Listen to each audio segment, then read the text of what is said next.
and thanks to Priti Madam for giving me an opportunity to discuss today also some of the thoughts related with the teaching and learning process.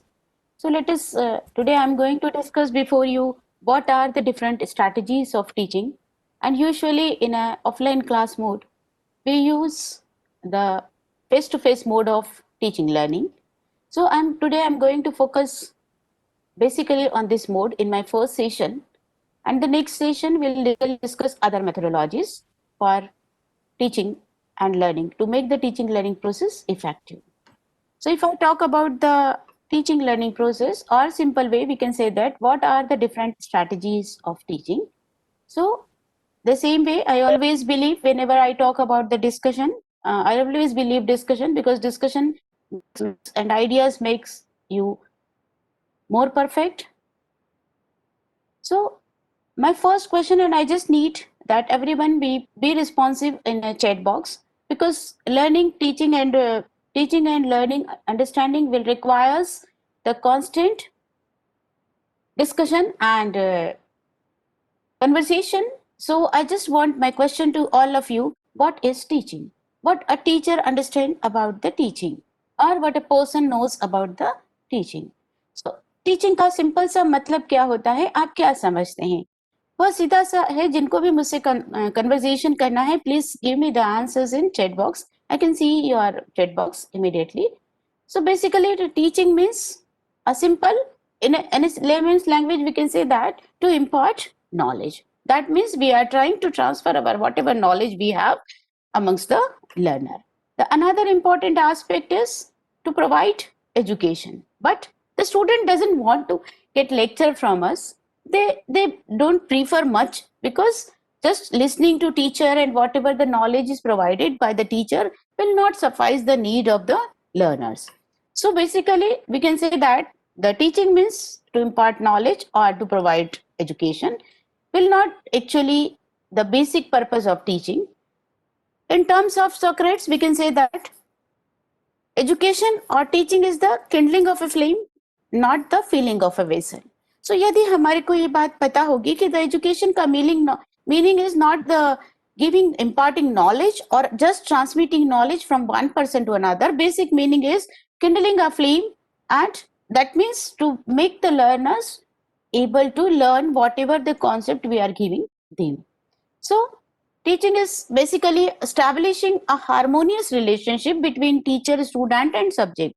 So we can say that whenever we interact with the learners, we have some subject with us. So it is an interaction, it is the development of harmonious relationship between a teacher, student, and the in the form we communicate with the learner with the help of our subject.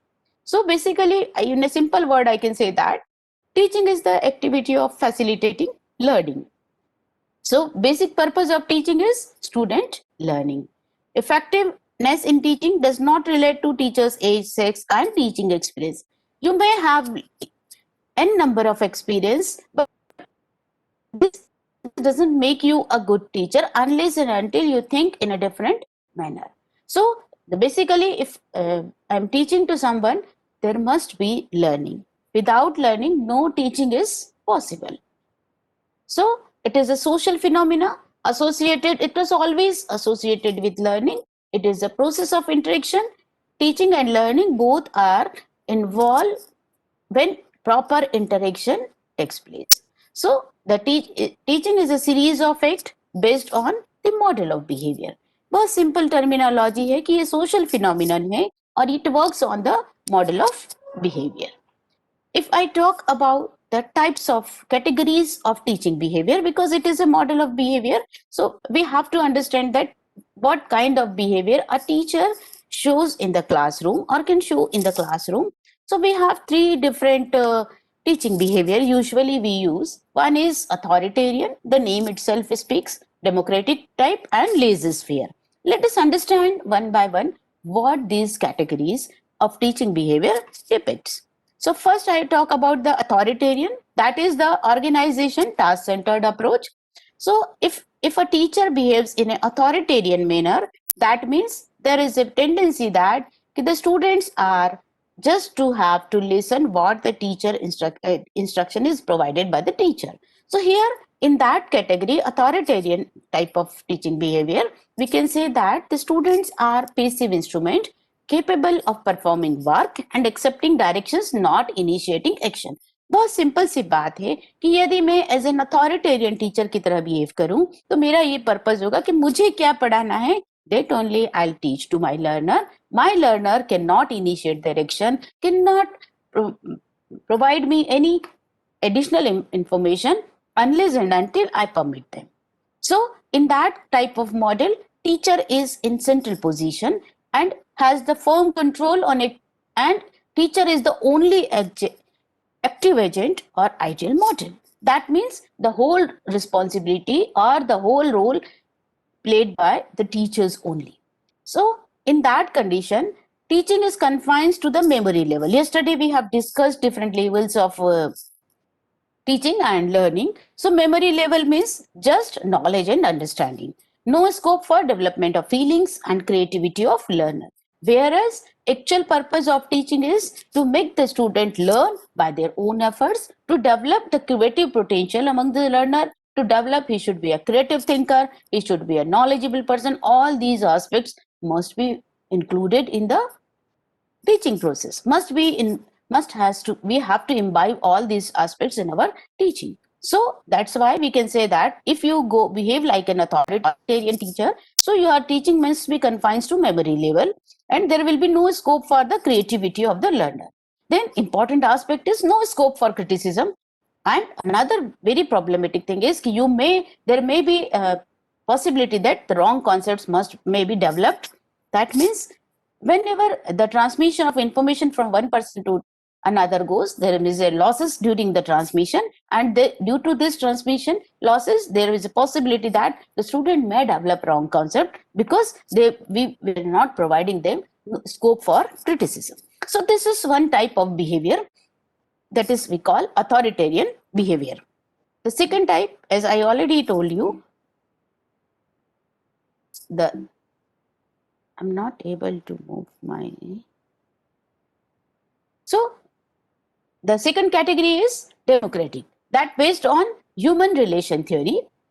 In that category, students are active participants in the process of teaching and learning. See, in first case, there was no role, no active participation, only the teacher remains active. Here, if you adopt the democratic behavior strategy, that means in that case, students are active participant in the process of teaching, learning, and there is a possibility of exchange of ideas, thoughts, development of values, attitudes is possible.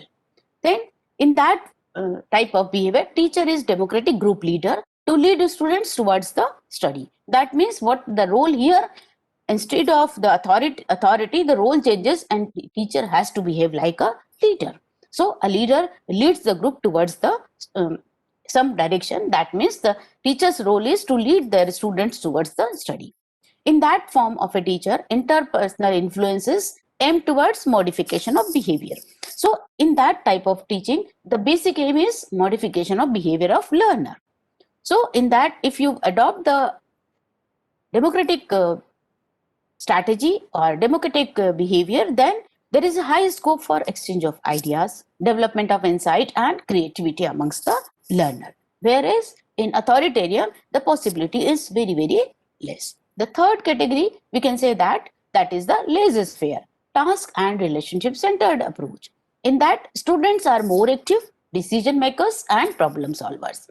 That means we have here, teacher's job is to create just the situation for the learners, and students themselves decide their own action. Very simple role here is कि teacher का जो role है वो केवल student को एक stage provide करना है, एक प्लेटफॉर्म प्रोवाइड करना है. स्टूडेंट हिमसेल्फ डिसाइड कि उसको क्या पढ़ना है और किस तरीके से पढ़ना है. So here what the role is of a teacher is just to create a stage, just to create an opportunity for the learners to learn. Now, what the teaching is, basically it is an arrangement and manipulation of situation through which obstructions will be overcome. So whenever child find any difficulty, any obstructions come when he starts learning by their own efforts, then that time the role of teacher is to solve that problem or remove the obstructions. In that type of teaching, reflective level of thinking can be developed. So we have three categories of teaching behavior. One I discussed with you, that is the democratic behavior, then authoritarian behavior, and the last one is the laissez-faire type of behavior. So my question is to you, which type of behavior ideally a teacher has to adopt? So if someone must be telling that a teacher must behave like an authoritarian, someone thinking that teacher must behave like a democratic way, teacher must behave like a in a laissez-faire, you may have these three different opinions. But my say to you that teacher has to adopt all these category of behavior according to the situation arises in the class. See, if you have to provide some type of activity which everybody has to compulsorily do, that means you have to behave like a authority. You have to give them a task. Then if you want that all the participants should participate and learn in a particular way, in a particular methodology, then you have to behave like a democratic teacher. Sometimes you feel that the student should learn by additionally by their own efforts. In that condition, you have to behave like a laissez-faire teacher. So all these three levels, three category of behavior is very important for a teacher in a face-to-face mode of teaching. Because if you won't behave like an authoritarian, then the student may become a directionless. If you don't behave like a democratic teacher, there is a possibility that student may learn or may not learn, or may don't have get any direction. There is a possibility that they feel directionless. Then another important task, if you want to develop higher order skills, higher order reflective thinking level, that means you have to provide them opportunity and let the student to solve their own day-to-day problem. So this is the three category of behavior of teacher, which every time teacher has to use judiciously in a very systematic manner. Then only he will be able to create a right learning environment for the learners. Now, if I say that teaching is not only a science, it is an art also. So in a simple word, I can say that it is a tripolar process. What are the three poles are? Teacher, learner and content. So teaching is a tripolar process where teacher interacts with the learner through the content. So these three most important poles of any teaching behavior, and it is an art, it is also as a science. Now, if I talk about the process of teaching or components of teaching, so if you look at these three poles, the base, let us go back. If you look at these three poles in which teacher and learner, and another important pole is content. So the content delivery makes a very important part in the process of teaching and learning. So there are three basic components of teaching. One is your content. How you deliver this content, how you transmit this knowledge from one teacher to learner, that is your communication. It may be verbal communication, it may be non-verbal communication, it may be written communication. Then another important component is feedback. This is the three important component of any teaching process. So let us discuss one by one what this content means. Content means whatever the subject, whatever the portion of the subject you are going to teach, that is related with the content. So in every classroom, we have the three processes which we have already discussed: input, process and output. So this content we can consider as an input. Then communication is considered as a process and feedback is basically output. So looking at all these three, we have three phases of teaching that we call pre-active phase, interactive phase and post-active phase. I'm talking about basically, if I go for these phases of teaching, I want to talk to you about, I want to focus on these three aspects, that is content, communication and feedback. How this content, communication and feedback is related with these phases of teaching. So let us begin with the first phase. We call it pre-active phase. Pre-active phase means before going to the class, a teacher has to do certain preparations. और ये preparation हमारे लिए बहुत जरूरी होती है. क्यों जरूरी होती है ये आपको मैं धीरे धीरे आपके साथ डिस्कस करना चाहूंगी कि pre active phase means before going to a class, a teacher has to do certain preparations. If I all of a sudden, if I ask you, can you just start and take one class or start taking the class? What will happen? Or if I say to my student, tomorrow you have to conduct a class, then first question, which question comes in your mind? Of course, certain questions always comes in your mind. What to teach, whom to teach. ये सारी चीजें हमारे दिमाग में immediately आती है कि पढ़ाना है यदि कल मुझे, तो मुझे क्या पढ़ाना होगा। दूसरा होता है कि किसको पढ़ाना होगा, कैसे पढ़ाना होगा। ये सारी चीजें जो है, this is called as the pre active phase. Then while going to the class, we go for the interactive phase, and the third one is the post active phase. So let us understand one by one what this pre active stage. So pre active is basically planning for teaching. बहुत सीधी सी बात है कि all of a sudden हम यदि class में जाकर के पढ़ाना शुरू करेंगे तो हम इफेक्टिव तरीके से नहीं पढ़ा सकते unless and until we prepare for it. So pre-active stage is as important as interactive and post-active stage. So first phase of this pre-active stage is the planning for teaching, and I can say that formulation or fixing up the goals. Yesterday we have discussed about the n number of ideas related with the framing of your learning outcomes. So that is formulation or fixing up the goals is basically the deciding about the learning outcome. What you intend to learn from your students. तो आपके student आपसे क्या सीखेंगे? यदि आप ये content उनको पढ़ाओगे तो उनके बिहेवियर के अंदर कौन सा मॉडिफिकेशन आप एक्सपेक्ट कर रहे हैं, वो किस तरीके से आपसे सीखेंगे। तो पहली चीज होती है कि सबसे पहले हमको first activity which you have to do while preparing for the lecture or while going for the teaching, that is the pre-active stage. During that stage you have to decide the learning outcomes.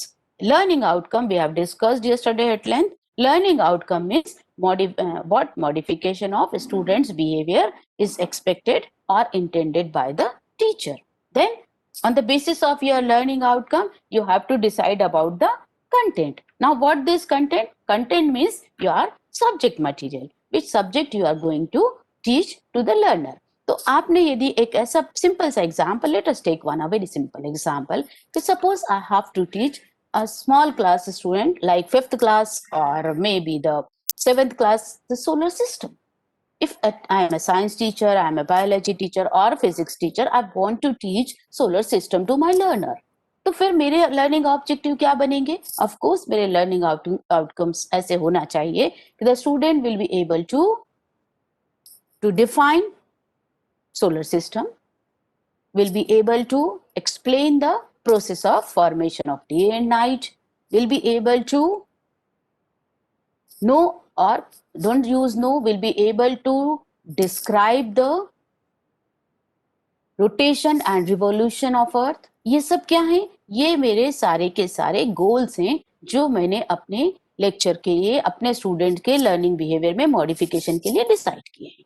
Now of course if my goal is that the student will be able to describe the formation of day and night, that means I have to include such content through which I can give them idea about the revolution of earth, rotation of the earth, and as well as I have to give them idea about the day and night, idea about the objects, light emitting objects. All these things has to be included in my content. Then after decision about the content, I have to arrange this content in a sequential order.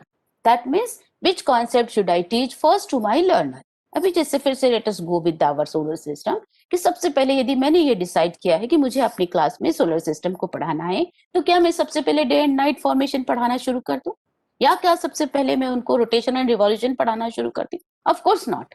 First I have to give them idea about the light emitting object or the object which do not emit their own light. In that way I have to go sequentially, then only my student will be able to understand the concept in a systematic manner. तो यही हमको pre active stage में करना है कि हमें अपने content को सिक्वेंशियली अरेंज करना है. देन ये सब करने के बाद द नेक्स्ट आता है कि which strategy should I follow, how to teach this content, how to communicate with my learners. मैं अपने लर्नर से कैसे कम्युनिकेट करूं, मैं उसको ये कंटेंट किस तरीके से पढ़ाऊं. क्या मैं उसके लिए लेक्चर मेथड यूज करूं? क्या मैं कोई मॉडल बना के लेके जाऊं? क्या मैं कोई फिल्म दिखाऊं? ये this all are the way. या मैं उनके साथ में ग्रुप डिस्कशन करूं? ये अलग अलग तरीके की स्ट्रेटजी हमको डिसाइड करना होती है कि हमको ये particular content with this content best suiting to my learners academic background, best suited to my learners mental capabilities, best suited to my the surrounding or the environment of my class. तो ये सारी चीजों को जब हम ध्यान रखते हुए स्ट्रैटेजी डिसाइड करेंगे तो ऑटोमेटिकली ये सारी की सारी स्टेजेस आती हैं that is for the planning for teaching. Before going to class you have to plan in a systematic manner. The next stage, in that pre-active stages, yesterday we have discussed various aspects. So we have to keep in mind the cognitive, affective, and psychomotor domain concepts also in our mind. So these aspects of growth will help you to give the proper curricular input for the learner's growth. तो ये जब हम इन सब stages को ध्यान में रखेंगे तो हमको, मैंने आपसे कल भी डिस्कस किया था, yesterday we have already discussed that कि you have to formulate the learning outcome based on all these three levels where more and more emphasis should be given to the higher order, that is application, analysis, synthesis and evaluation. इन्हीं orders के ऊपर आपको ज्यादा questions, ज्यादा learning outcomes frame करना है instead of knowledge and comprehension. So this we have already completed. Let us go with the interactive stage. तो planning stage की जब हम बात कर रहे थे आपसे, तो प्लानिंग स्टेज में आपको ये सारी चीजें ध्यान में रखना होंगी. दैट कौन कौन सी चीजें ध्यान में रखना होगी? बहुत सिंपल सी बात है कि आपको सबसे पहले अपने लर्निंग आउटकम्स डिसाइड करना है. लर्निंग आउटकम्स डिसाइड करने के बाद आपको कंटेंट डिसाइड करना है. कंटेंट डिसाइड करने के बाद कंटेंट को प्रॉपर सिक्वेंसिंग करना है. कंटेंट को सिक्वेंसिंग करने के बाद उसके लिए सूटेबल स्ट्रैटेजी को सिलेक्ट करना है. जब आप लर्निंग आउटकम फ्रेम करेंगे तो आपको कॉग्निटिव डोमेन, अफेक्टिव डोमेन और साइकोमोटर डोमेन से रिलेटेड लर्निंग स्टेजेस के हिसाब से लर्निंग आउटकम सेट करना है. Then when you move to the class, this is the most important phase where you have to be very, very active and as active as you were in the pre-phase. So in this interactive stage, I always say, just imagine, though we are meeting virtually, I'm not able to see you, but still I can say you that imagine that you are standing before your learners. So जैसे ही आप class में inter करते हैं, सबसे पहली चीज आप क्या करते हैं? Someone must be thinking हम गुड मॉर्निंग बोलते हैं. Someone must be thinking कि हम स्टूडेंट को, हमारे स्टूडेंट्स हमको विश करते हैं, ये ठीक है, लेकिन इसके अलावा हमको क्या करना होगा? तो बहुत सिंपल सा तरीका है, because I am teaching in this field as A teacher, I am working as A teacher trainer from last 30 years, and I always suggest to my every B.Ed student or the student of teacher education institution कि आपको class में enter होते ही sizing up the class करना है. आपकी class में suppose you have 60 students in your class or say 40 student, 100 students in your class, you have to size up the class. You have to look towards the faces of your learner. आपको ये बहुत important है कि आप अपने learner को देखें ध्यान से. उसमें से जैसे ही आप अपने लर्नर को ध्यान से देखना शुरू करते हैं, आपके लर्नर अटेंटिव होते हैं and you can easily recognise the faces which are discouraging. Discouraging means because आपके क्लास में तीनों कैटेगरी के लर्नर हैं. एक तो हायर अचीवर हैं, एक लर्नर मेडिकोर लर्नर है और एक थोड़ा लोअर अचीवर है. इसी के साथ साथ बहुत सिंपल तरीके से कहूं कि कुछ लर्नर ऐसे हैं जो आपसे पढ़ने में बहुत ज्यादा इंटरेस्टेड नहीं है. कुछ लर्नर ऐसे हैं जो ठीक है, आप अच्छा पढ़ाएंगे तो आपको सुनेंगे, आप अच्छा नहीं पढ़ाएंगे तो आपको नहीं सुनेंगे. कुछ ऐसे होंगे कि जो कि आपको सुनने के लिए बिल्कुल उत्सुक हैं. तो you have 3 category of people, of learner, that is discouraging, they don't want to learn from you. Encouraging, they really wants to learn from you. And apathetic means the neutral people. So once you size up the class, you will be able to understand the learning environment of your class, and you can change your focus according to the situation. Then diagnosis of the learner is another important.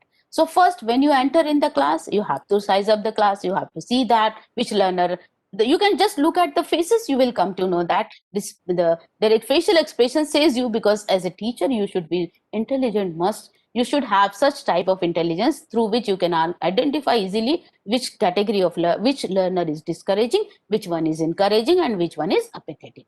Then after that you have to diagnose the learner's abilities. Now generally स्कूलों में ऐसा होता है, लेकिन higher education की classes में हम ये चीज नहीं करते हैं. हमें ऐसा लगता है कि क्वेश्चंस क्यों पूछे जाएं.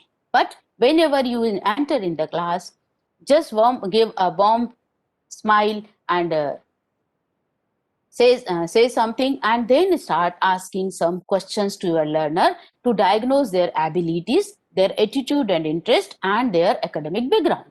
Then someone must be thinking कि मैं हर क्लास में हर एक बच्चे से पूछूं क्या? No. आपको जो कंटेंट पढ़ाना है वो कंटेंट से रिलेटेड कुछ क्वेश्चंस आपको पूछना बहुत जरूरी है. जब तक आप ये कंटेंट से रिलेटेड, कंटेंट से प्री रिक्विजिट क्वेश्चंस नहीं पूछेंगे, तब तक आपको आपके लर्नर के एकेडमिक लेवल का पता नहीं पड़ेगा. तो आपको ऐसे क्वेश्चंस पूछना चाहिए जिससे आप लर्नर की previous abilities, knowledge, attitude, interest के बारे में, या उनके लिटिल बिट उनका आप जो कंटेंट आगे पढ़ाने वाले हैं उसके बारे में प्री रिक्विजिट उनको पता है कि नहीं पता है. बहुत सिंपल सी बात है कि यदि मैं किसी पर्टिकुलर टॉपिक को किसी क्लास में पढ़ाने जा रही हूँ, suppose if I am teaching to us 8th class student, कोई नया कॉन्सेप्ट पढ़ा रही हूँ, तो उसका रिलेटेड कॉन्सेप्ट उन्होंने 7th क्लास में या उसके पहले उनको कुछ ना कुछ पता होना चाहिए. तो उनके प्रीवियस नॉलेज की टेस्टिंग करना बहुत जरूरी होता है, और यहीं पर होता है कि diagnosis of the learner means to know their level of the previous knowledge. उसके बाद आता है action of achievement. That is the most important action है कि हमने जो क्वेश्चंस पूछे हैं वो क्वेश्चंस को रिलेट करके हम आगे क्या पढ़ाने वाले हैं उसके बारे में स्टूडेंट को इंफॉर्मेशन दें. तो इससे क्या होगा, जैसे ही आपके पूछे हुए क्वेश्चन को स्टूडेंट के आंसर से आपको रिलेट करके कोई नई बात बता रहे हैं तो, और इन सिस्टमेटिक मैनर में कह रहे हैं, तो आप अपने आज पढ़ाने वाली चीज के बारे में अनाउंसमेंट कर रहे हैं. That I can say that action of achievement, we can say that selection of stimuli and presentation of the stimuli. तो ये बहुत सिंपल सी बात है कि आपने जो प्रश्न पूछे हैं उन प्रश्नों के उत्तरों को बेस बना करके आप आगे आज क्या पढ़ाने वाले हैं उसके बारे में अपने लर्नर्स को जानकारी देना जरूरी है. ये आपकी शुरुआत की इंटरेक्टिव स्टेज की एक्टिविटी होती है, और क्लास में एंटर होते ही इनिशियली बेसिक 5 से 7 मिनट ये सारी चीजें आपको करना बहुत जरूरी है. चाहे आप कितने भी सालों से उस क्लास को पढ़ा रहे हैं, लेकिन ये हर क्लास के अंदर ये बेसिक एक्टिविटी है जिससे आपको आइडिया होगा कि आपके लर्नर का लेवल क्या है. आपकी क्लास की सक्सेस इसी पर डिपेंड करती है. देन ये इसके बाद आता है जब ये सारी एक्टिविटी करी उसके बाद आप अपने लर्नर्स को आपका कंटेंट पढ़ा दीजिए. जैसे ही आप पढ़ाते हैं या 5 मिनट पढ़ाते हैं उसके बाद आपको पोस्ट एक्टिव स्टेजेस पर कन्वर्ट होना है. That means post active stage का मतलब होता है कि evaluation of change of behaviour. अब अभी मैंने आपसे कहा कि जब आप क्लास में इनिशियली 5-7 मिनट आपने क्या किया, अपने टॉपिक को इंट्रोड्यूस किया, फिर आप टॉपिक की मेन थीम पढ़ा रहे हैं. ऐसा बिल्कुल मत करिए कि आप 30 मिनट तक अपने टॉपिक को ही पढ़ाते रहें और अपने लर्नर से कोई भी क्वेश्चन नहीं पूछे. एक आइडियली कंडीशन में ये होना चाहिए कि कोई भी कंटेंट को 5 से 7 मिनट पढ़ाने के बाद हमने जो पढ़ाया है उससे रिलेटेड क्वेश्चंस आपको पूछना ही चाहिए. जैसे ही आप क्वेश्चन पूछते हैं तो आपको मालूम पड़ता है कि आपने जो अभी तक 5 मिनट में पढ़ाया है वो वाकई में हमारे लर्नर्स को समझ में आ रहा है कि नहीं आ रहा है. दूसरा इंपॉर्टेंट एस्पेक्ट है कि हमको selection of appropriate testing device. That means आपको अप्रोप्रिएट क्वेश्चंस फ्रेम करना है, और जैसे ही आपको मालूम पड़ता है कि अभी तक आपने जो अपने लर्नर्स को पढ़ाया है वो उनको या तो समझ में आ गया है या समझ में they would not be able to understand. In that condition, इन दोनों कंडीशन में आप अपनी टीचिंग स्ट्रेटजीज को इम्प्रूव कर सकते हैं. So right now what we have discussed, हमने अभी तक ये डिस्कस किया कि हमारे पास में जब हम क्लासरूम में जाते हैं तो हमको 3 फेजेस को फॉलो करना होता है. Pre active phase, interactive phase, and the last one is the post active phase where we are. अब ये पोस्ट, एक क्वेश्चन आपके सबके दिमाग में आ रहा होगा कि पोस्ट एक्टिव स्टेजेस हम आइडियली कब कब होना चाहिए. तो मैंने अभी आपको बताया कि एवरी 5 to 6 मिनट्स पढ़ाने के बाद जो आपने बेसिक कॉन्सेप्ट पढ़ाया है उसकी टेस्टिंग जरूरी है.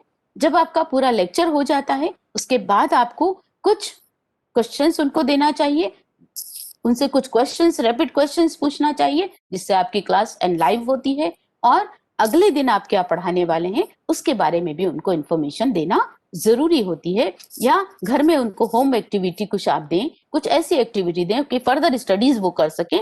ये सारी चीजें हमारी पोस्ट एक्टिव स्टेज में आती है। So let us go ahead.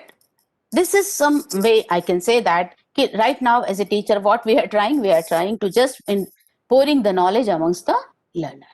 तो ये जो आपसे मैंने मेनली इंटरेक्टिव स्टेजेस की जो बात किया था, this interactive stages is basically a combination of variety of behaviour.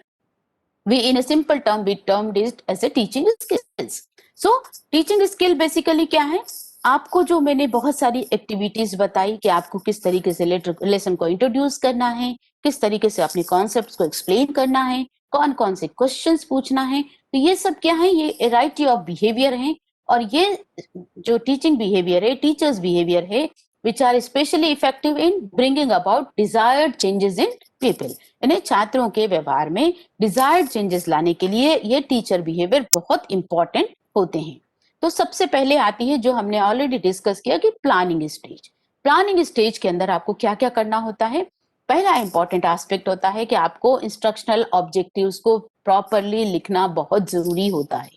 यदि आप इनिशियल स्टेज, क्योंकि ये I think this is an induction programme where everybody has to practise की how to write instructional objectives, वो लिखना आपको जरूरी है. उस ऑब्जेक्टिव के अकॉर्डिंग आपको कंटेंट को ऑर्गेनाइज करना होता है. देन ये सब करने के बाद, ये सारी प्लानिंग करने के बाद you come to the introductory stage. You have to introduce to the. जब आप इंट्रोडक्टरी स्टेज में आते हैं और प्रेजेंटेशन की स्टेज में आते हैं, तो ये सारी दोनों अवस्थाओं में आप डायरेक्टली फेस टू फेस या ऑफलाइन और ऑनलाइन कोई भी मोड में अपने लर्नर से इंटरेक्ट कर रहे हैं. तो जब आप कोई भी चीज पढ़ाने वाले हैं तो आपको इंट्रोडक्टरी रिमार्क देना जरूरी है. और इंट्रोड्यूसिंग द लेसन के लिए आपको लर्नर का पहले प्रीवियस नॉलेज भी टेस्ट करना होता है और नया लेसन को उसके साथ लिंक भी करना होता है.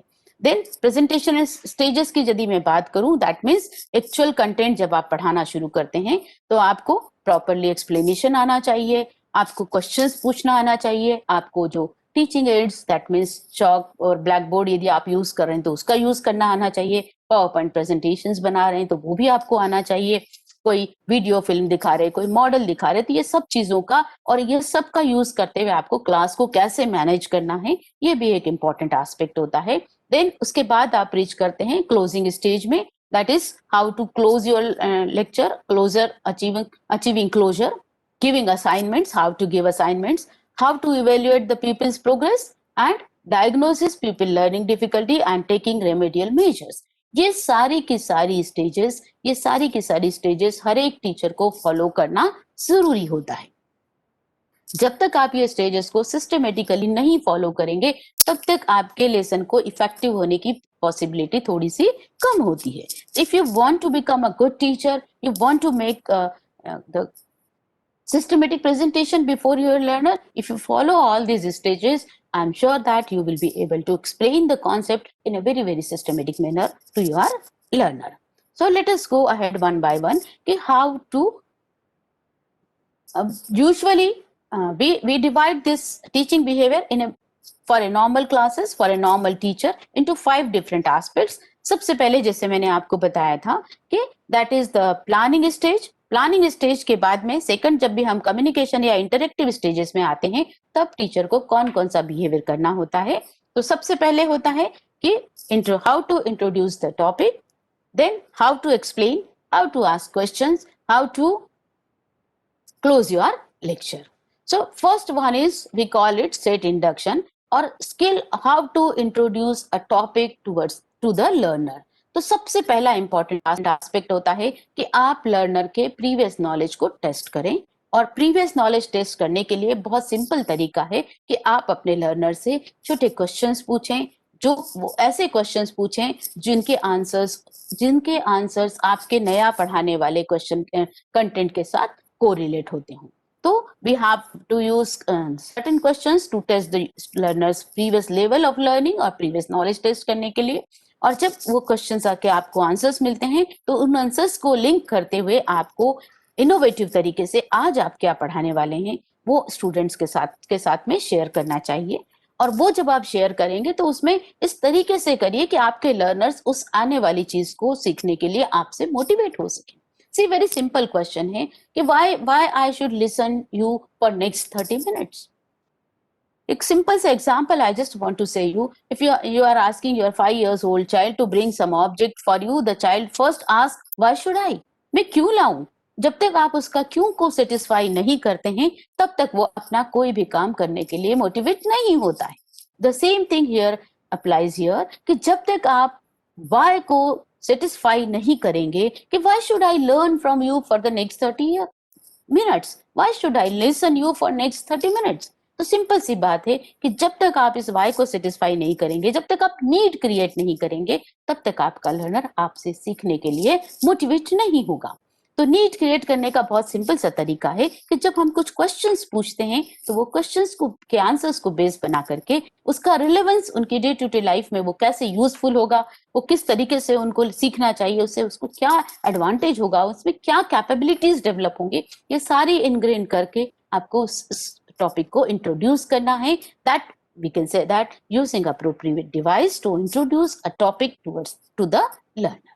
Then the second important aspect that is most important कि that is how to gain attention of the class। बहुत सीधी सी बात है कि कई बार you just imagine when you are a student or you are teaching in a class, आप अपनी class को imagine कर लीजिए, आपको आइडेंटिफाई हो जाएगा कि कई बार आपने देखा होगा कि आपके बहुत सारे टीचर्स आपकी क्लास में एक जगह से दूसरी जगह कंटिन्यूअस मूव करते रहते हैं। यह हमारी भी ऐसी आदत होती है कि हम कंटिन्यूअसली इधर से उधर, कभी ब्लैक बोर्ड की तरफ जाएंगे, कभी एक one corner to another corner, इस तरीके से मूव करते हैं। तो क्या ये हमारे मूवमेंट पर्पसफुल हैं, क्या रिलेवेंट हैं, या हम अननेसेसरली हम उसको मूव कर रहे हैं। कई बार आपने देखा होगा कि जनरली टीचर्स की आदत होती है, और कुछ यदि हम सोचे नहीं तो कई बार हमारे एडिशनल हैंड मूवमेंट्स होते हैं। कई बार क्या हमारे facial expressions according to content change हो रहे हैं क्या, या हम एक रोबोट की तरह पढ़ा रहे हैं। तो ये सारी चीजें इस पर्टिकुलर बिहेवियर का पार्ट होती हैं।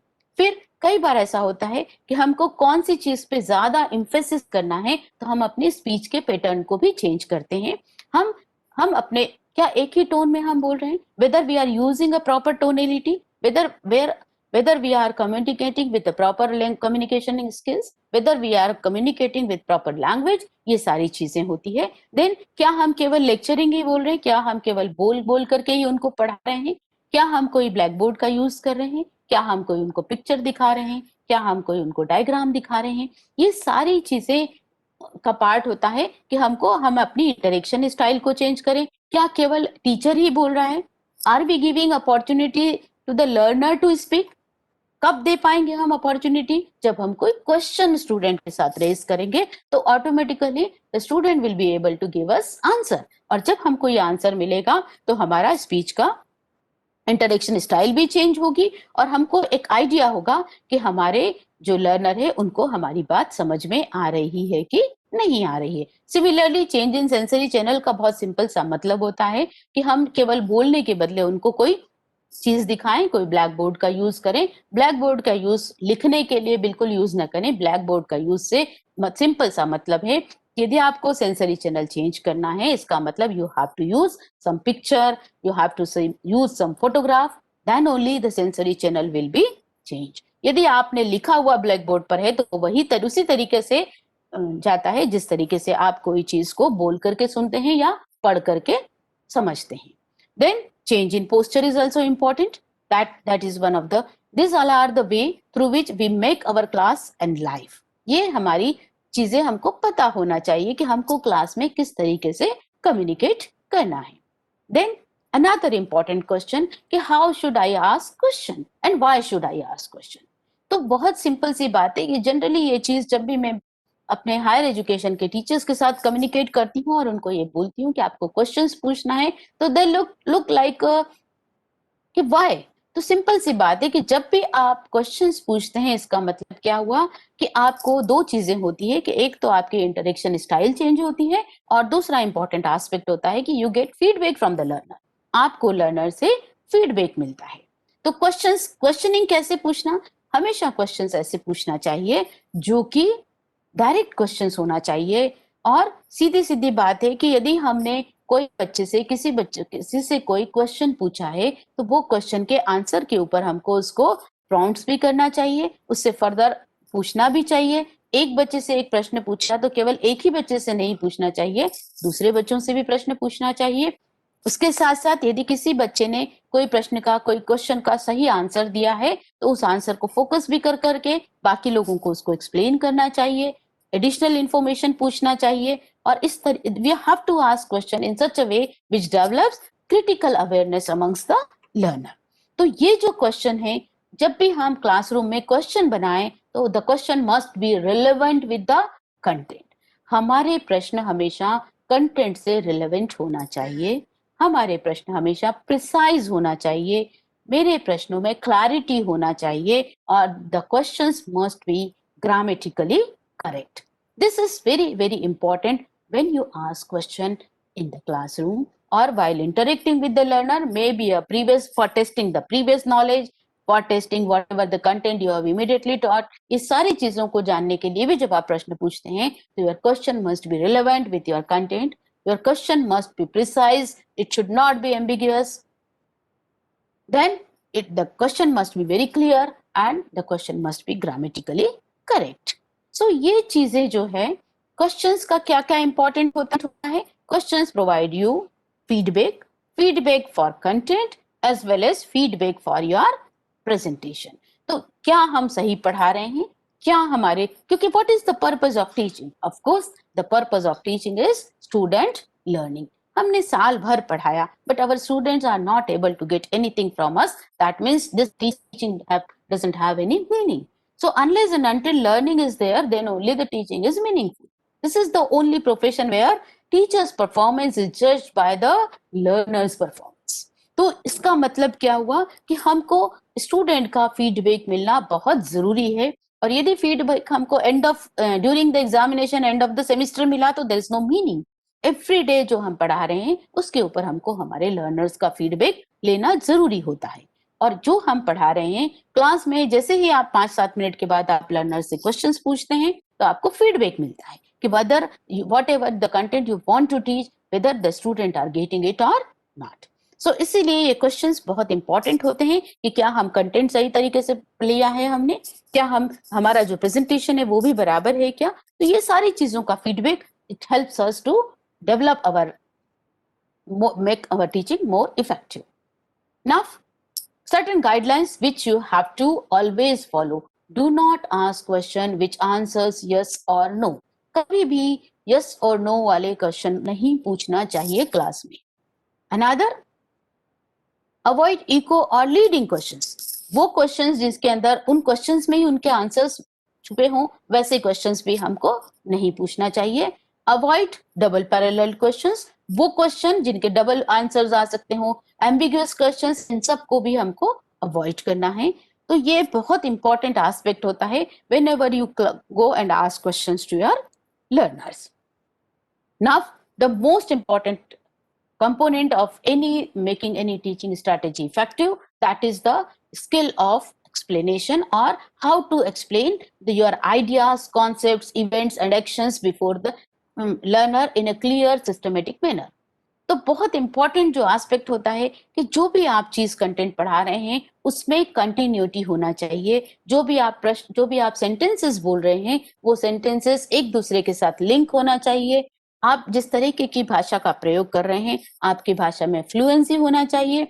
And most importantly, you should not use complex explanation, do not use complex sentences, always make your explanation as simple as possible. जितना सिंपल भाषा में, जितना ग्रामेटिकली करेक्ट भाषा में, जितना एक्सप्लिसिटनेस के साथ आप एक्सप्लेन करेंगे कॉन्सेप्ट, उतना ज्यादा कॉन्सेप्ट की क्लैरिटी रहेगी, उतना ज्यादा लर्नर्स को अच्छे से समझ में आएगा। So that means another important aspect कि you have to correlate previous knowledge or statement with new by telling clear statement. जो भी आपने पहले स्टेटमेंट दिया है उस स्टेटमेंट के साथ आपके दूसरे स्टेटमेंट को हमेशा लिंक करना बहुत जरूरी होता है।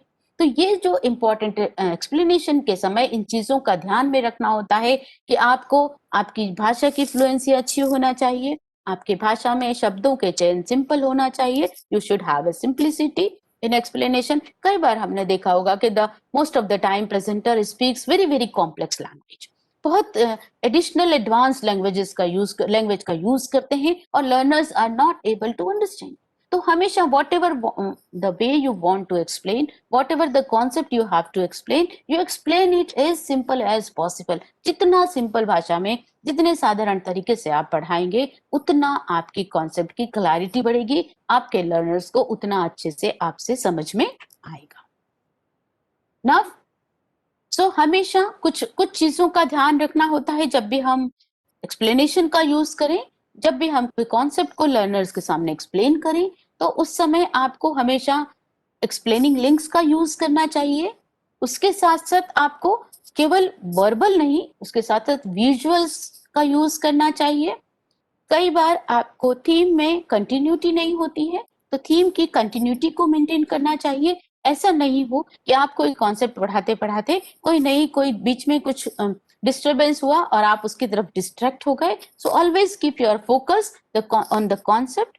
देन कई बार ऐसा होता है कि हम वेग वर्ड्स या सेंटेंसेस का यूज करते हैं या ग्रामेटिकली ओवर कॉम्प्लेक्स सेंटेंसेस का यूज करते हैं। कई बार हमारे सेंटेंसेस अनफिनिश्ड हो जाते हैं। तो ये सारी चीजों को, या अनएक्सप्लेन्ड वोकैबुलरी हो सकती है, ये सारी चीजों को हमको अवॉइड करना चाहिए। You explain the concept to the learners. Now, the most important way, once you have introduced your lesson, once you have explained the main theme, now it's time कि आपको उसको closure करना है। So, how to close, how to end your lesson, this is also very important. क्योंकि जितना important introduction है, उतना ही important उसका closing है। तो it is related with the end part of a learning sequence. सबसे इंपॉर्टेंट है कि जब भी आप सपोज करो I have to conduct a class of 40 minutes या 45 minutes for higher education institutions, undergraduate की यदि क्लास है तो मिनिमम ड्यूरेशन होता है आपका 45 मिनट्स टू 1 आवर। तो 1 आवर की यदि सपोज करो, take one example of a 60 minute class, तो कब कब कैसे कैसे एक्टिविटीज आपको करना है, ये बहुत इंपॉर्टेंट है। जैसे initially I told you that first 5 to 7 minutes should be used for introduction, for introducing your topic. Then explanation not more than 25 to 30 minutes. इससे ज्यादा कभी भी आप क्लास में कॉन्सेप्ट को केवल explain don't do that. Explanation करते समय यदि आप 25 मिनट्स का एक्सप्लेनेशन को यूज कर रहे हैं, तो कम से कम आपको हर 5 मिनट के बाद 3-4 क्वेश्चन अपने लर्नर से पूछना बहुत जरूरी होता है। क्योंकि 3-4 क्वेश्चंस जब आप पूछते हैं तो आपकी क्लास को एनलाइव करते हैं, आप आपके लर्नर को मोटिवेट करते हैं और आपको फीडबैक मिलता है कि आपने जो 5 मिनट पढ़ाया वो वाकई में लर्नर्स को समझ में आया कि नहीं आया। तो इस तरीके से हमको कम से कम एक क्लास आइडियली कंडीशन में 15 to 16 questions you have to ask your learner during the teaching, during the main theme, when you are explaining the main theme. Then इसके बाद आता है लास्ट के 5 to 7 मिनट्स या लास्ट के 10 मिनट्स। यदि 1 घंटे की क्लास है तो आखिरी के 10 मिनट आपको क्या करना है। तो उसके लिए सबसे इंपॉर्टेंट है कि आपने जो भी उनको पढ़ाया है उसका रिव्यू करना बहुत जरूरी है कि हमने आज क्या क्या पढ़ा। Suppose if I am teaching you, so how I can close my lesson. So मैं आपसे कहूंगी कि what I have discuss today with you, जैसे मैंने अभी आपको बताया कि स्टार्टिंग में हमने क्या किया था, we try to understand what are the teachers behaviour, किस तरीके के टाइप्स के बिहेवियर होते हैं, डेमोक्रेटिक बिहेवियर क्या होता है, अथॉरिटेरियन बिहेवियर क्या होता है। Then we have explained about the लेसोस्फेयर क्या होता है। Then we studied about the components of teaching. Then we studied about the variety of how to stages of classroom teaching, that we call pre-active stage, post-active, pre-active, interactive and post-active stages. And now we are discussing about the skill of closure. So how to close your lesson. So simple सी बात है कि you have to brief review the key points which you have discussed. Then you have to say that what are the resource material for further learning. मतलब आगे आपको घर में पढ़ने के लिए कौन कौन से रिसोर्स मटेरियल आप यूज करें या एडिशनल लर्निंग के लिए आपको कौन कौन से रिसोर्स बुक्स या कौन से कहाँ से आपको एडिशनल इंफॉर्मेशन मिल सकती है, उसके बारे में अपने लर्नर को बताना बहुत जरूरी है। और सबसे इंपॉर्टेंट होता है कि आज जो मैंने अभी तक पढ़ाया, अब अगली क्लास में मैं आपको क्या पढ़ाने वाली हूँ, that means idea about the next lesson. Why this important? Because जब तक आप ब्रीफ रिव्यू नहीं करेंगे तब तक देर इज अ पॉसिबिलिटी कि 25 या 30 मिनट में जो आपने पढ़ाया है वो लर्नर मिस कर दें। तो उनको मिस नहीं होना चाहिए और इसके साथ साथ कंटिन्यूटी रहना चाहिए। इसलिए आज आपने जो लेसन में पढ़ा उस सबको रिव्यू पढ़ाया, जो उसको रिव्यू करना जरूरी है। देन सिर्फ आपने पढ़ाया, that is not sufficient for the learner. आपकी क्लास में हायर अचीवर्स भी हैं, थोड़े से वो लर्नर भी हैं जो मेडिकोर हैं, और लोअर अचीवर भी हैं। इन सभी के लिए हमको उनके साथ resource material for further learning discuss करना बहुत जरूरी है, ताकि वो सेल्फ लर्निंग के लिए प्रमोट हो सके। देन नेक्स्ट लेसन के बारे में भी you have to give idea कि what you are going to teach in the next class, वो भी आपको दें। सो क्या होगा, the learner will ready to learn from you for the next class also. They will see the content beforehand, so the understanding and learning will be much better as compared to without that. Now certain aspect which I want to discuss कि क्योंकि because how to manage your classroom. So classroom management के अंदर most important aspect होता है कि lesson plan, beginning and ending each class, personal presentation, communicating with students, drawing the line and controlling the class. So ये जो सारे aspects हैं, ये क्लासरूम मैनेजमेंट को, मतलब कक्षा के वातावरण को सही रूप से मैनेज करने के लिए बहुत इंपॉर्टेंट होते हैं। So let us discuss one by one कि क्या क्या मैं इस बारे में आपसे डिस्कस करना चाहूंगी। तो first thing is lesson plan. Lesson plan का सिंपल सा मतलब होता है कि each class should have a focus. आपके क्लियर कट डिफाइंड ऑब्जेक्टिव आपके पास होना चाहिए। what content I am going to teach before to the learner, तो उसका what the learning outcome would be। मैं अपने लर्नर, मेरे जो भी कंटेंट मैं उनको सिखा रही हूँ, उसका मेन पर्पस क्या है, what is the goal। तो ये हमको पहले से फोकस पता होना चाहिए। At the end of a lecture you should be summarize the main point। आप सारे मेन पॉइंट्स को समराइज करें। फिर expect to cover less material than plan. आप बहुत सारा प्लानिंग करके गए हैं, लेकिन पूरा कवर करने के लिए जरूरी नहीं है, क्योंकि हमेशा it is better to go slower than trying to stick with the syllabus and cram material in. इसका मतलब क्या हुआ कि हम बहुत सारी चीजें लेकर के गए हैं, अभी हमको सारा आज ही कंप्लीट करना है। ये मेंटेलिटी के साथ कभी भी क्लास में मत पढ़ाइए। Very simple reason for that कि यदि आप मटेरियल को क्रैम करेंगे, कैचअप करने की कोशिश करेंगे, तो क्या होगा, बहुत सारे बच्चों को समझ में नहीं आएगा और आपकी टीचिंग का कोई मतलब नहीं रहेगा।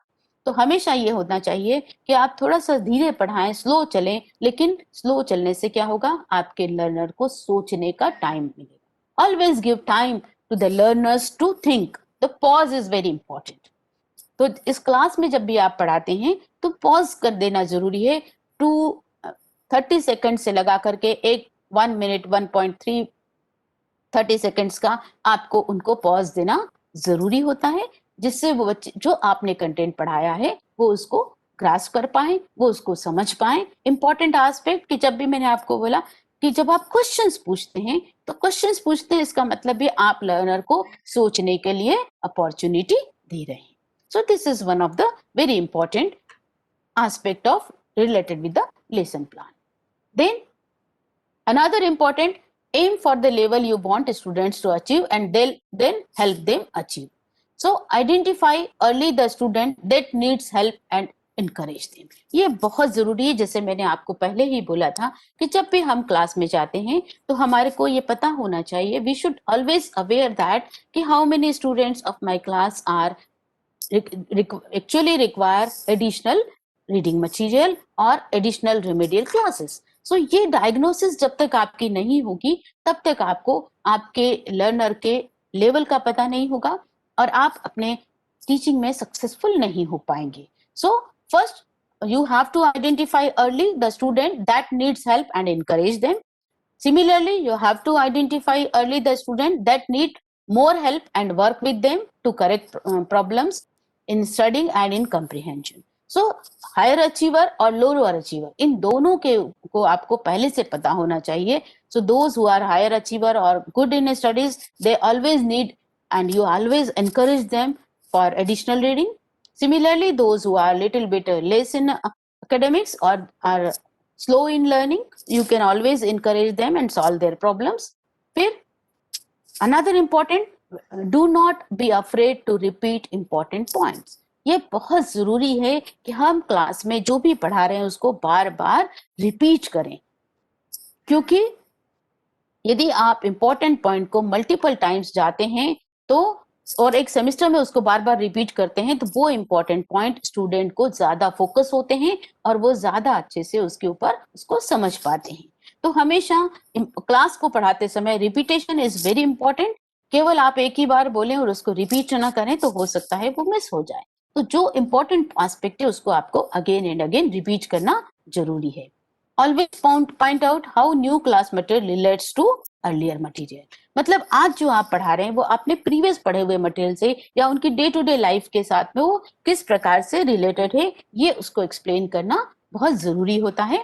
Then the class should be building a foundation. Every class should have a strong foundation with their previously learned concept with their day to day life experiences. जब भी हम कोई चीज पढ़ाते हैं, whatever concept you are explaining, please explain them the use of that concept in their day to day life. तो application जब तक आप इन्वॉल्व नहीं करेंगे तब तक आपकी क्लास को फाउंडेशन ही नहीं बनेगा. Now if I talk about the personal presentation, I always prefer a professional presentation. That always says that when you go for the face-to-face or of online mode also, you should dress professionally. That professional dressing conveys a sense of importance amongst the learner. Then it commands more respect. Another important, create a greater distinction between teacher and the student. क्यों important है? Because your classroom is always, you have to behave like, look your classroom as a stage where you have to perform professionally. You have to follow professional ethics. You have to follow the principle of professionalism. Now, how to begin and end each class? Begin each class by reminding students of where you left off at the end of last lecture. पिछले lecture में आपने उनके साथ क्या discuss किया था उसको हमेशा स्टूडेंट को रिमाइंड करवाइए, because in the beginning, if you remind them, they can easily link your new concept with the previously learned concept. Then let the student know what is going to be covered during the present class. ये भी बहुत जरूरी है. जैसे ही मैंने आपको बताया कि आप क्लास में एंटर करते हैं, आप उनको ये बात जरूर बताइए कि हमने प्रीवियस क्लास में क्या पढ़ा था और प्रीवियस क्लास के रिलेटेड जो क्वेश्चंस है वो आप उनसे जरूर पूछिए. उसके बाद में उन आंसर्स के साथ लिंक करके आप अपना नया कॉन्सेप्ट उनको बताइए. तो let the student know what is going to be covered during the present class. Then always end by summarising the main points and direction to the next class that will take place. So ये भी important है कि आप जब and करें अपने lesson को तो मेन पॉइंट्स को समराइज करें और उनको ये जरूर बताएं कि हम अगली क्लास में क्या आपको से डिस्कस करने वाले हैं. So this is the way through which we can begin or end every class. Now, how to communicate with the learner? This is most important कि हम अपने learner से किस प्रकार से communicate करें during lecture. Always make eye contact with the student. हमेशा अपने learners के साथ आपका eye contact होना चाहिए. क्यों? क्योंकि जब भी आप अपने लर्नर्स के साथ आई कांटेक्ट करते हैं, आप अपने लर्नर को अच्छे से समझ पाते हैं, आपका लर्नर भी आपको अच्छे से समझ पाता है. Always talk to the whole class. हमेशा बात करते समय, हमेशा कम्युनिकेट करते समय you have to look towards the whole class. Do not get into habit of lecturing to a fraction of the class. ये जनरली होता है कि हम केवल सामने बैठे हुए बच्चों को देख करके बात करते हैं या एक लेफ्ट साइड के बच्चों तरफ बैठे हुए बच्चों से बात करते हैं. Do not do that. हमेशा पूरी क्लास को फोकस करके बात करिए. उससे क्या होगा? उससे सारे स्टूडेंट्स को they feel like invested, they feel like attending your class and they feel connected with you. यदि आप फ्रैक्शन ऑफ स्टूडेंट्स को पढ़ाएंगे तो हो सकता है आपकी क्लास में पीछे की तरफ बैठे हुए बच्चे या कहीं और दूसरे किसी कॉर्नर में बैठा हुआ बच्चा वो आपके साथ इन्वेस्टेड फील ना करे, वो आपके साथ अपने आप को लिंक ना कर पाए. सो another important question is aspect is always ask question to all student. सभी बच्चों के साथ जब भी आप प्रश्न पूछें सभी से पूछिए. Now how it is possible कि हम हर एक बच्चे से पूछ पाए? No. Whenever you ask question, just ask the student to raise their hands. जैसे ही वो अपने हैंड रेज करते हैं आपको इमीडिएटली समझ में आ जाता है कि किस किस बच्चे को पता है किसको नहीं पता है. फिर कई बार ऐसा होता है कि हम एक बच्चे ने हाथ खड़ा किया हम उसी से प्रश्न पूछ रहे हैं बार बार. ऐसा नहीं. You have to ask every student as far as possible, क्योंकि आप यदि मैंने आपको बोला 20 to 25 questions during your conversation आप पूछ रहे हैं तो you have ample opportunity to catch each and every child in the classroom. फिर do not be afraid to smile or joke. That is also humor is also important. ऐसा नहीं हो कि हम केवल स्ट्रिक्ट ऑथोरिटेरियन तरीके से ही पढ़ाते रहें. Always have a smiling face, always have some humor in your teaching. Then only you can balance professionalism with the humanism, because you are not teaching to the machines, you are teaching to the human being. So human touch is always very important when you communicate with your students. So that's why I always say that make eye contact, always be remain in a light mood with the learners, but that doesn't mean you should that you should lose your professionalism. Always meant that the teaching is a combination of your humanism and professionalism. So maintain that combination whenever you take any class. Now, drawing the line, that is very important. Student should not view as a buddy mother or father. ये बहुत, this is very important कि हम student के साथ इतना ज्यादा involve ना हो जाए कि वो हमें अपने फादर या मदर की तरह ट्रीट करने लगे. That means you have to maintain professionalism.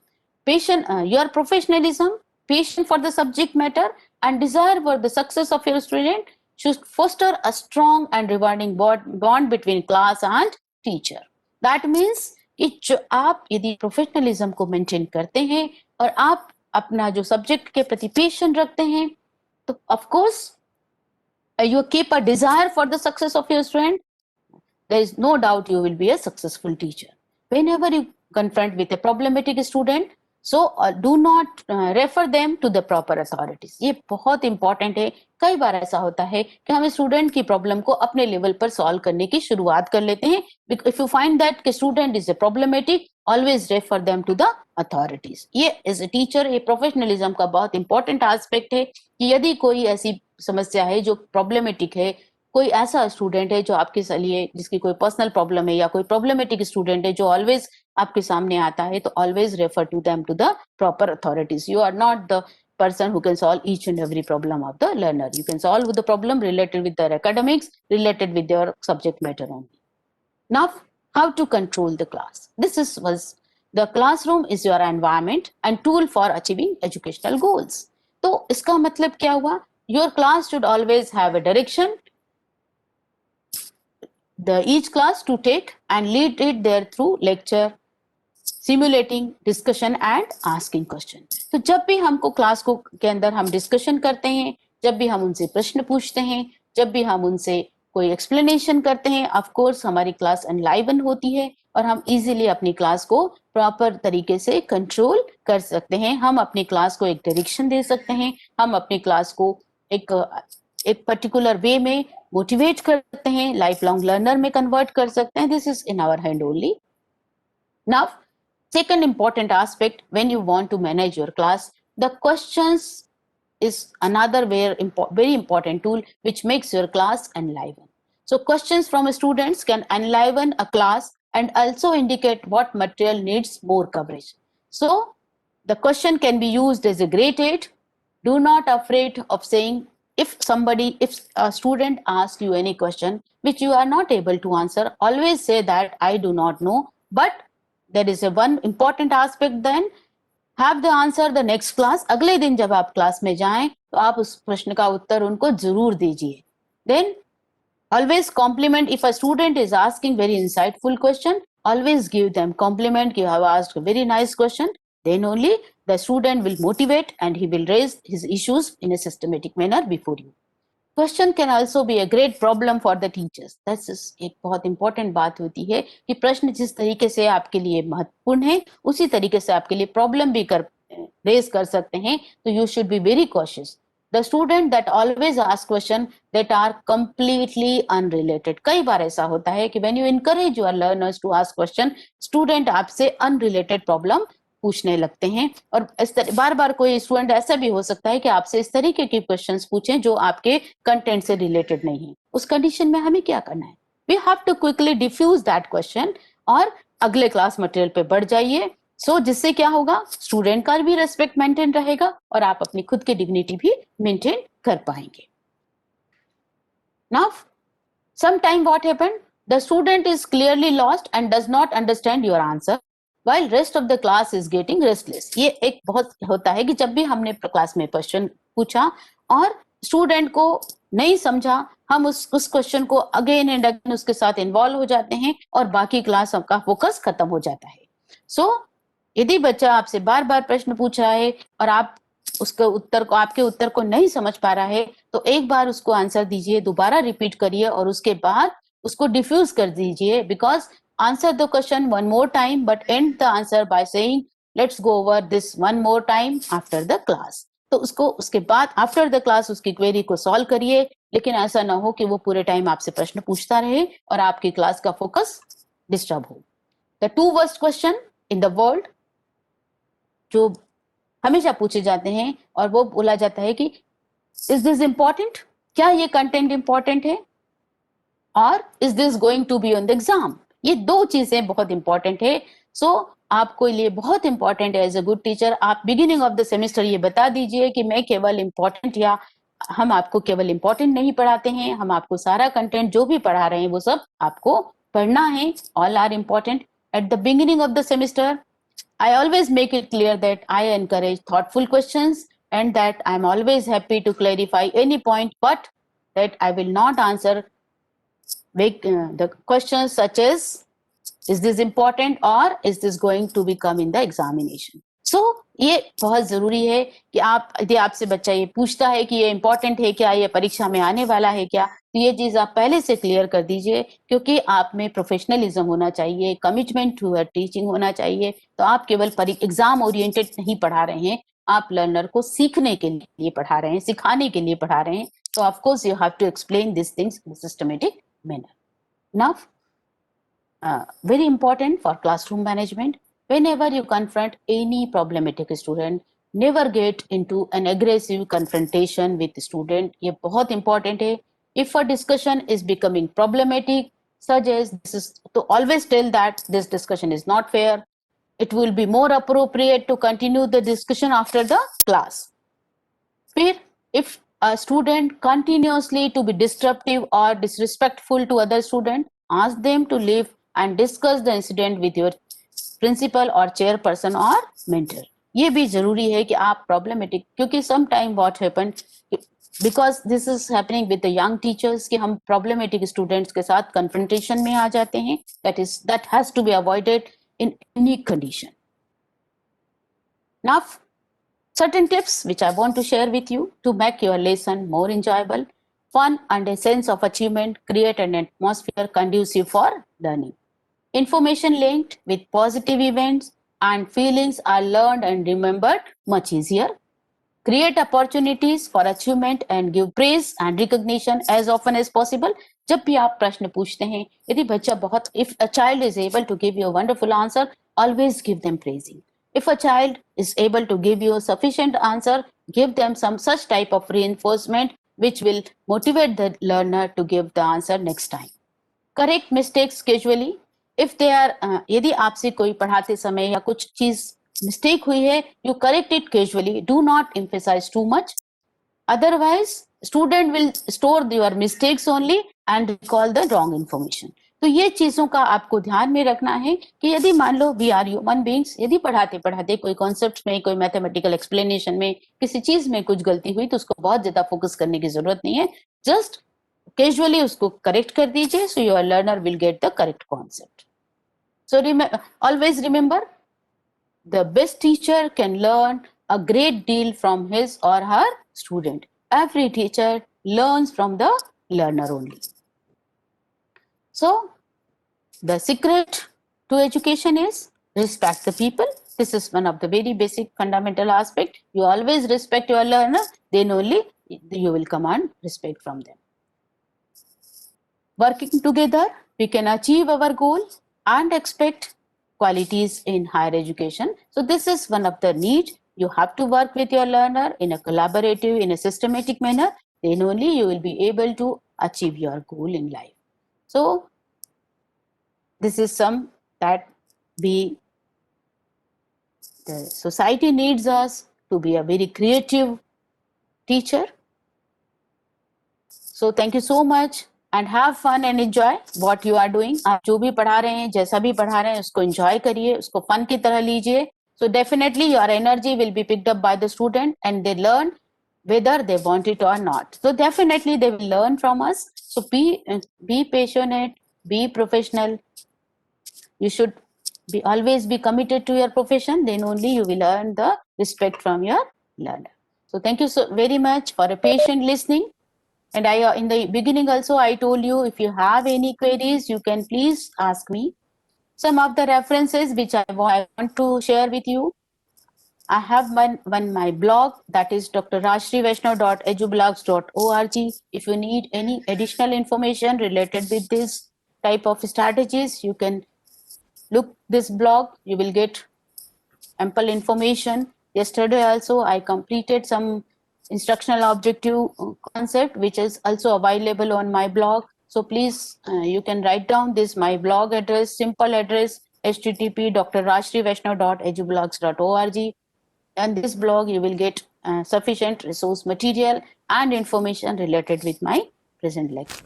So thank you so much for your patient hearing. Thank you. If you have any queries, please ask in chat box or you can ask directly by.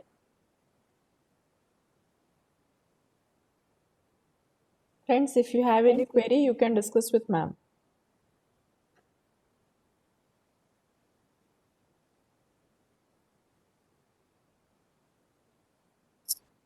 Hello hello जी sir बोलिए. Hello Yeah, you are audible, Mr. Parag. हा madam मला एक प्रश्न असा विचारायचा आहे एखादा जसं वर्ग आहे आणि जनरली अभ्यासाच्या संदर्भात काही पर्सेंट विद्यार्थी हे थोडेसे अतिहुशार किंवा एक त्यांचं पर्सेंटेज बऱ्यापैकी असतं शिकवताना हे विद्यार्थी जसं शिक्षक शिकवतो आणि लगेच समजलं झालं मला माहिती आहे येतं बा अशा पद्धतीने उत्तरं देतात आणि या कारणामुळे कसं होतं की शिक्षकांचं त्यांच्या म्हणजे एखादा पॉइंट जर समजावून सांगायचं असेल तर त्यांनी जसं अशी उत्तरं ऐकली की बाबा मला समजलं असं विद्यार्थ्यांनी म्हटलंय तर ते पुढल्या टॉपिककडे वळतात अशा कंडिशनमध्ये जे बॅक बेंचर्स जे असतात या अशा विद्यार्थ्यांना बरेचदा तो टॉपिक समजत नाही अशा वेळेस नेमकं शिक्षकांनी कुठल्या गोष्टीकडे लक्ष द्यायला या वेरी इंपॉर्टेंट क्वेश्चन ऐसा जनरली होता है तो आप इस तरीके के स्टूडेंट्स को किस कैटेगरी में रखेंगे मिस्टर पराग आप उसको किस कैटेगरी में रखना चाहेंगे are you treat them as a problematic student और you treat them as a good learner madam पूर्ण वर्गाच्या दृष्टीने म्हटल्यानंतर बाकीच्या सगळ्या बाकीच्या बॅक बेंचरसाठी तर तो माझ्या हिशोबाने प्रॉब्लेमॅटिकच राहील कारण मी जर शिकवायला गेलो वेरी गुड बिल्कुल ठीक है क्योंकि यदि हमारी वो बच्चा जिसने पहले से पढ़ करके आया है और वो हमारी क्लास को डिस्टर्ब कर रहा है तो एज ए टीचर आपके लिए बहुत इंपॉर्टेंट है कि आप उसको थोड़ा एडवांस रिसोर्सेज बता दें और उसको उससे पढ़ने के लिए बोलें प्लस उसके साथ जब आप डिस्कशन करते हैं क्लास में या वो आपके इस तरीके के आंसर को देता है तो आप बिल्कुल उससे चिंता मत करिए बिल्कुल मत घबराइए ऐसे प्रॉब्लमेटिक स्टूडेंट हर क्लास में होते हैं और मैंने आपको बताया कि उनके साथ प्रोफेशनलिज्म के साथ आपको डील करना होता है कि यदि उस बच्चे को पता है तो इट्स ओके तो उससे थोड़ा सा एडवांस लेवल के कुछ पूछिए आप क्वेश्चन ऑटोमेटिकली कहीं ना कहीं उसको समझ में आएगा फिर क्लास के बाद में उससे थोड़ा इस चीज को डिस्कस भी करिए उसको थोड़ा एडवांस लर्निंग को बोलिए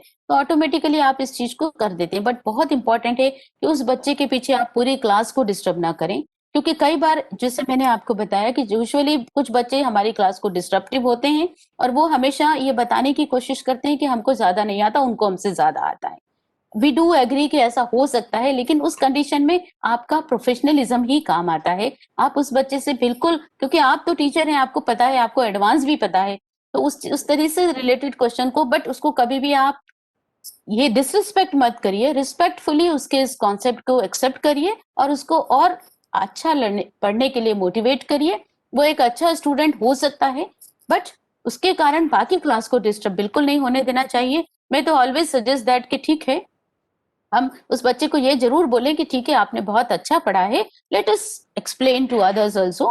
तो कई बार हम उस बच्चे को भी अपॉर्चुनिटी दे सकते हैं कि वो बाकी को एक्सप्लेन कर सके। सो ऐसे कई तरीका हो सकता है। एक इंटेलिजेंट टीचर का वक्त है वेरी इंपॉर्टेंट, आपका कॉन्फिडेंस काम आता है friends. I am telling you, your subjective knowledge makes 30%, but 70% to 80% is your confidence while delivering a lecture in your class. तो उस कॉन्फिडेंस के साथ आप उनको पढ़ाइए, automatically your problem will be sorted out.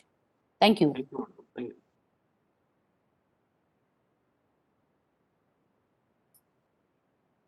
Anything else? अजून कोणाला काही प्रश्न आहेत?